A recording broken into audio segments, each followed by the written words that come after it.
हाँ नहीं, काम खत्म हो गया है। हाँ, बाजार में काम खत्म हो गया है और घर लौटने के बाद अब से फुर्सत है। आमतौर पर मैं सुबह 3 बजे उठता हूँ और लगभग 4 बजे के बाद मैं बाजार में होता हूँ। और चूंकि सुबह बहुत जल्दी होती है तो मेरी पत्नी वगैरह मेरे लिए खाना नहीं बनाती, वो सोती रहती हैं और मैं चुपचाप घर लौट आता हूँ। हाँ, ऐसा ही है, इसलिए लगभग इस समय तक हम लोग कुछ भी नहीं खाते हैं। सारा काम खत्म होने के बाद अब मैं बाजार से लाया हुआ यह साशिमी लेकर एक पैक लगाता हूँ। खैर, सबसे पहले आप सबका धन्यवाद।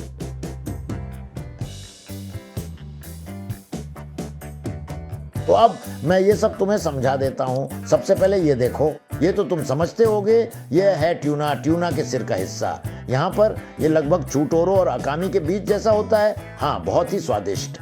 और असल में ये ज्यादा बिकता नहीं है, क्योंकि ये बिकता नहीं है तो इसे वैसे भी कतरनों में डाल देते हैं, इसीलिए इसे घर ले आते हैं और अपना साइड डिश बना लेते हैं। और ये है इस मौसम की खास चीज, ये कोहादा है। कोहादा में जितना छोटा होता है उतनी ही उसकी कीमत होती है। और फिर इसे नमक और सिरके के साथ, इसे नमक से बंद करके फिर सिरके वाली चीज की तरह परोसा जाता है। और ये है, इसे शिरासुबोशी कहते हैं। ये क्या है, इसे इवाशी सार्डिन के बच्चों को पकड़कर वैसे ही नमक के पानी में उबालकर थोड़ा सुखा दिया जाता है। ये बहुत नरम होता है, मीठा और स्वादिष्ट होता है। हाँ, और यह है केकड़े की स्टिक, ये जुआइगानी स्नो क्रैब है। और आज पास में ही अगर कुछ बचा हुआ था तो कच्चा ऊनी सी अर्चिन भी है। तो ऐसे ही मैं सोच रहा हूँ कि एक पैक लेकर शुरू करूँ।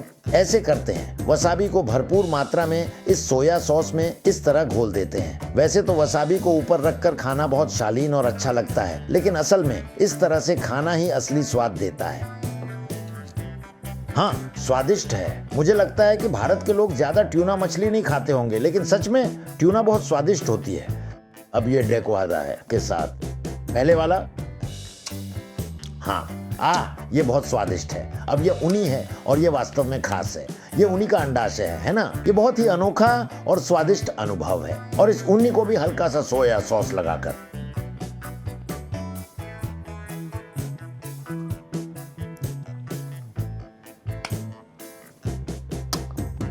स्वादिष्ट है।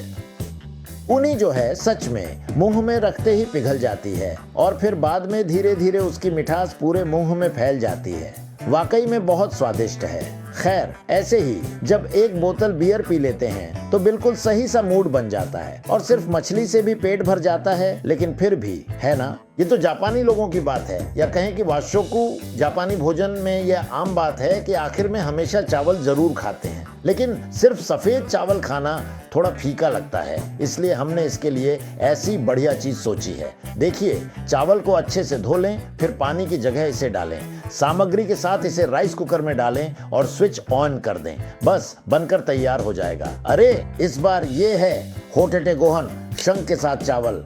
देखो, इस पर बिल्कुल सही मात्रा में क्रस्ट है और यह स्वादिष्ट लग रहा है। देखो देखो, इसमें स्कैल्प्स हैं। देखो, इन्हें स्कैल्प्स कहते हैं। ये चावल होक्काइडो में पकड़े गए स्कैल्प्स के साथ पकाया जाता है, जिसे सॉस में मैरिनेट किया जाता है। इसके साथ आपको किसी साइड डिश की भी जरूरत नहीं है, यह आपको पेट भरने के लिए काफी है।